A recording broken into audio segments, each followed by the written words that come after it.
Date, July 26th, 2015.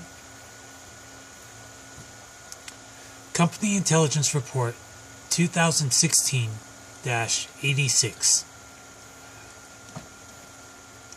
Russia/cybercrime. A synopsis of Russian state-sponsored and other offensive criminal operations. Summary. Russia has extensive program of state-sponsored offensive cyber operations. External targets include foreign governments and big corporations, especially banks. FSB leads on cyber within Russian apparatus.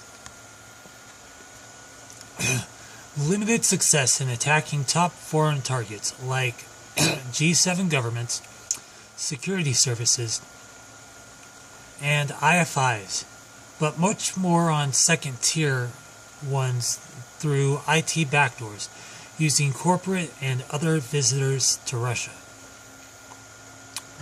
2. FSB often uses coercion and blackmail to recruit the most capable cyber operatives in Russia into its state-sponsored programs.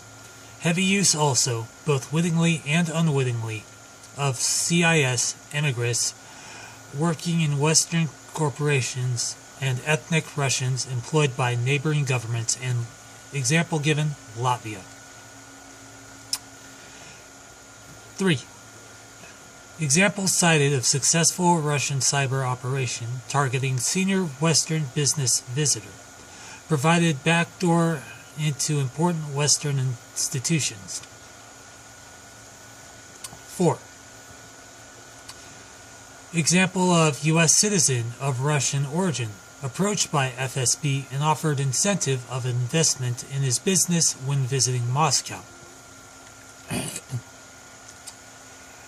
5. Problems, however, for Russian authorities themselves in countering local hackers and cyber criminals operating outside of state control. Central Bank claims that there were over 20 serious attacks on corresponding accounts held by the CBR in 2015, comprising rubles and several billion in fraud.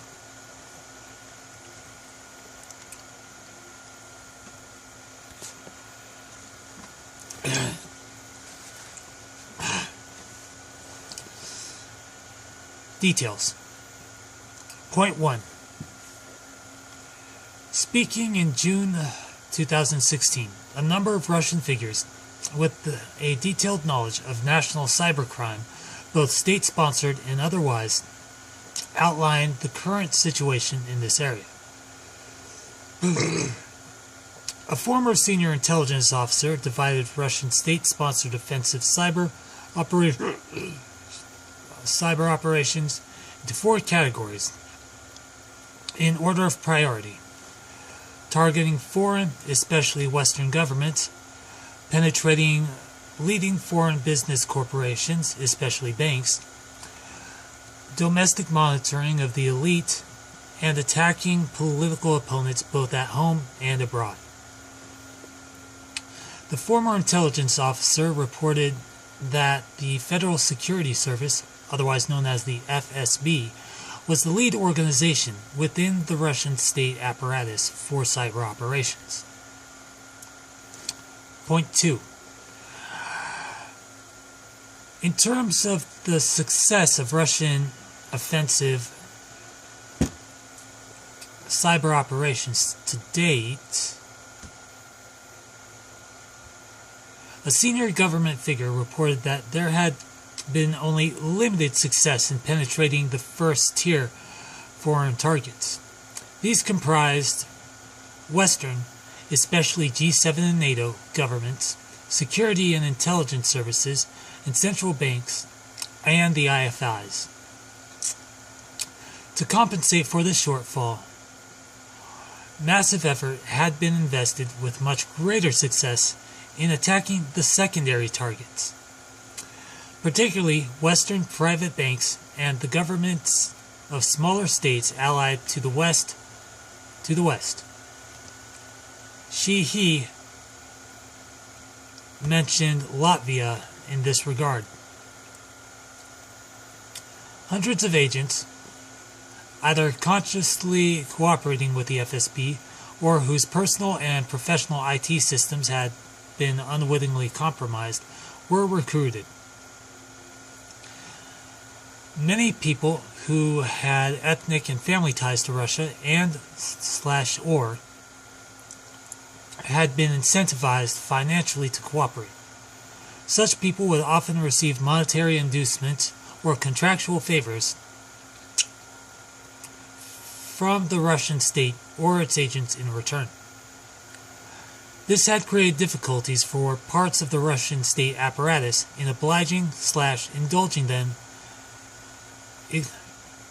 Example given, the Central Bank of Russia knowingly having to cover up for such agents' money laundering operations through the Russian financial system.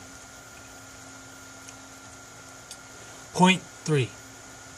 In terms of the FSB's recruitment of capable cyber operatives to carry out its ideally deniable offensive cyber operations, a Russian IT specialist with direct knowledge reported in June of 2016 that this was often done using coercion and blackmail. In terms of foreign agents, the FSB was approaching U.S. citizens of Russian Jewish origin on business trips to Russia.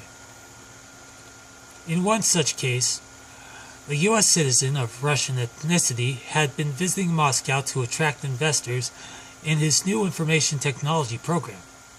The FSB clearly knew this and had offered to provide seed capital to this person in return for them being able to access and modify his IP, with a view to targeting priority foreign targets by planting a Trojan virus in the software. The U.S. visitor was told this was a common practice.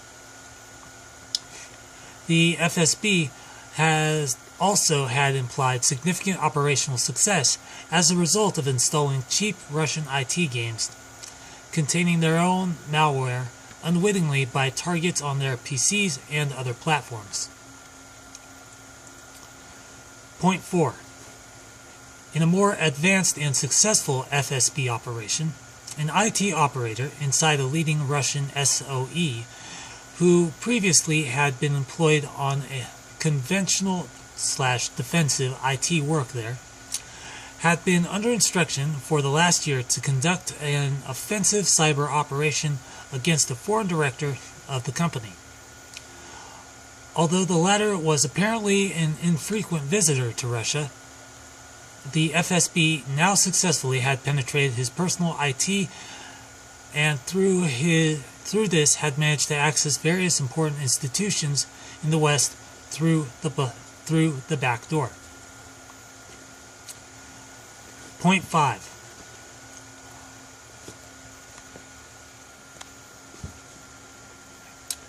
In terms of other technical IT platforms, an FSB cyber operative flagged up the Telegram enciphered commercial system as having been of especial concern and therefore heavily targeted by the FSB. Not the least because it was used frequently by Russian internal political activists and oppositionists. His/her understanding was that the FSB now successfully had cracked this communication software, and therefore it was no longer secure to use. Point 6. The senior Russian government figure cited above was also reported that non-state-sponsored cybercrime was becoming an increasing problem inside Russia for the government and authorities there. The Central Bank of Russia claimed that in 2015 alone, there had been more than 20 attempts at serious cyber embezzlement of money from corresponding accounts held there, comprising several billions of rubles. More generally, she/he understood there were circa 15 major organized crime groups in the country involved in cybercrime, all of which continued to operate largely outside state and FSB control. These included the so-called Anunnaki, Booktrop, and Mattel organizations.